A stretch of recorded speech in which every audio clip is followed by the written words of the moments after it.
বাংলাদেশের শেষ প্রান্ত। এই যে এখানে লেখা আছে 2186 বাংলা, এদিকে আমি বাংলাদেশে আছি।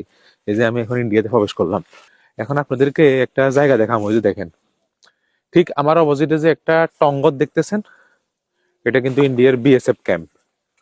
মানে বিএসএফ ক্যাম্পের ঠিক অপোজিট বরাবর আছি। আপনি চিন্তা করেন, এদের ওয়াচ টাওয়ারে কিন্তু কেউ নাই, থাকলে কিন্তু আমরা তাদের একদম একদম কি বলে যে ওয়াচ টাওয়ার বরাবর।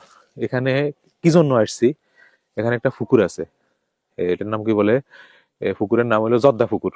জর্দা পুকুরটা আমরা ছোটবেলায় আসতাম, এমন এক পুকুর যে পুকুরে মানুষ গোসল করে না। মানে এটা হইলো বাংলাদেশের সীমানার বাইরে, ইন্ডিয়ার সীমানার ভিতরে, কিন্তু ইন্ডিয়ার যে কাঁটাতারের বেড়া আছে এটার এই ফাঁসে পড়ছে, মানে বাংলাদেশের সাইডে পড়ছে। এই জন্য ইন্ডিয়ারও কেউ এই ফাঁসে আসি এখানে গোসল করতে পারে না। হয়তো মাঝে মধ্যে এটা দিয়ে শ্বাসের পানি দেয় কিনা কে জানে। আজকে এটা দেখাবো, আসেন। একটা সুন্দর একটা পুকুর আছে।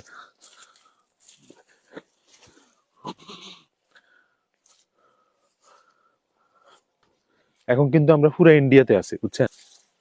এই যে এই যে এখানে যে টঙ্গরটা দেখতেছেন, এটা হলো বিএসএফ ক্যাম্প। আপনি দেখেন একটা দেশের যে বর্ডার ফোর্স আছে, বিএসএফ এর ক্যাম্প হইলো এখানে, আমরা ঠিক এর অপোজিটে আছি। এটা কিন্তু পুরোটাই রিক্সি একটা।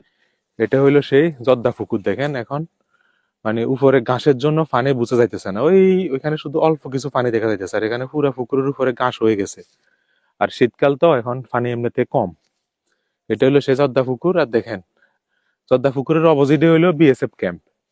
আবার এখানে একটা দরজা আছে, এই যে কাঁটাতারের, যে এটা দিয়ে কিন্তু যারা ইন্ডিয়ার কৃষক যারা আছে কৃষিকাজ করার জন্য এই গেটটা দিয়ে বাইরে হয়। এরা সকালবেলা এখানে ঢুকে আবার বিকালে আবার ফেরত যায়। দেখেন এটা কিন্তু একটু রিস্কি জায়গা, আমরা এখান থেকে চলে যাব, কারণ বিএসএফ এর এখন হয়তো ওয়াচ টাওয়ারে হয়তো কেউ নাই, কিন্তু দেখলে সমস্যা হইতে পারে। আর দেখেন কোন জায়গায় এসছি, এগুলো কি মারুফ, এই যে এগুলো কি, এগুলো আমাকে এদিকে কয় জগই গোড়া, পুরো গার মধ্যে জগই গোড়া লাগিয়ে গেছে।